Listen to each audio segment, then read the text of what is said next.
Good afternoon, everybody. I hope y'all enjoyed this very sunny Sunday.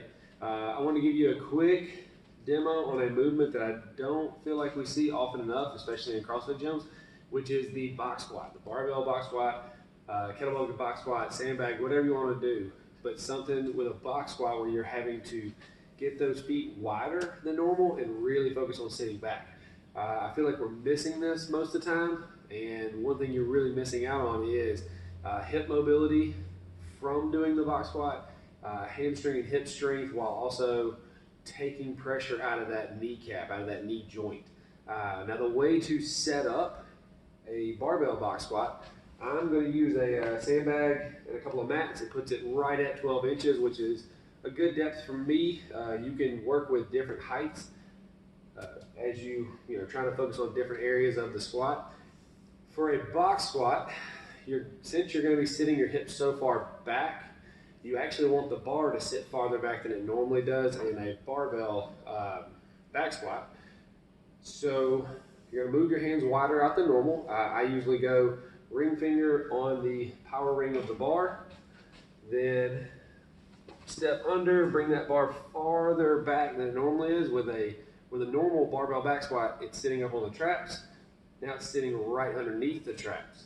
There's a nice little shelf there on top of those rear delts that it wants to sit. You'll then step back. Feet are going to be wide, toes are pointed outward slightly. Focus on pushing those hips back, sitting to your box, pausing, coming back up. Now whenever you sit, you're only going to put half weight on the box. So pretend there's a scale there and it's only showing half of your weight on it. So sit back, knees out, pause, pressing those feet apart to come back up.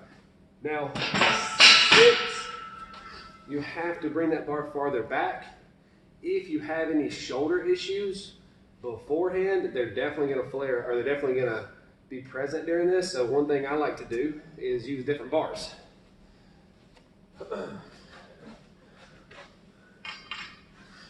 One of which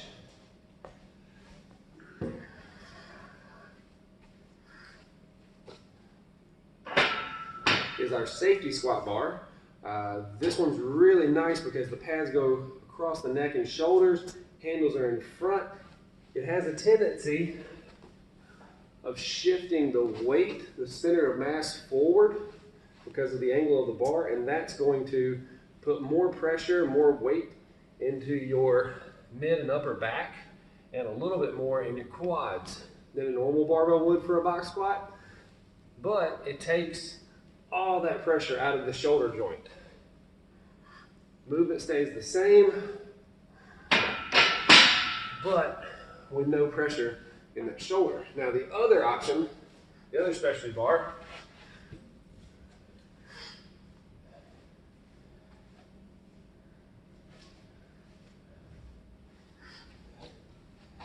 this is a cambered squat bar. Now instead of the handles being forward, you don't hold anything but these uprights right here. This shifts the weight down.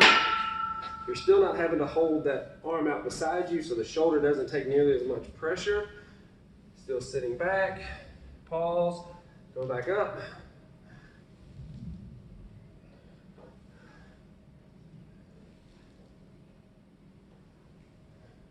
Because of the way that the cambered bar displaces weight, it puts a little bit more of the workload on the actual hips. So either one of them are good options, especially if you have any kind of shoulder issues, but the movement stays the same. The feet are wide, the toes are pointed out. We start off by moving our hips back. We focus on sitting back, driving the knees out, and then after you pause, push those feet apart and stand back up. If you're doing the box squat right, over time you're going to notice a very drastic improvement in the hip mobility and a very drastic improvement in posterior chain strength and diminished knee pain. It's a movement that you don't see very often, but it is definitely worth the time to learn and work with. Guys, I hope that helps. Thank you for watching.